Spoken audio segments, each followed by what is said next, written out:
युद्धाचा परिणाम नागपुरातल्या खाद्यतेलावरही होतोय। नागपुरात तेलाच्या दरात प्रति लिटर 6 ते 7 रुपयांनी वाढ झाली आहे। 15 लिटरच्या कॅन मागे 160 रुपयांपर्यंत दरवाढ झाली आहे। गहू, तांदूळ, डाळींच्या किमती स्थिर आहेत। युद्ध लांबल्यास गृहोपयोगी वस्तूंच्या किमतीत वाढ होऊ शकते असं दिसतंय।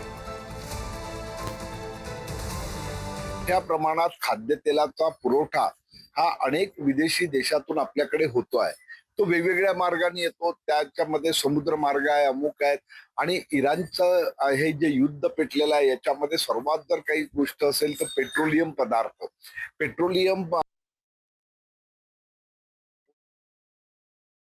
त्याच ठिकाणी जर त्याचा शॉर्टेज असेल तर हळूहळू तो त्याचा सगळीकडे आज मार्केटमध्ये स्थिरता दिसते आहे।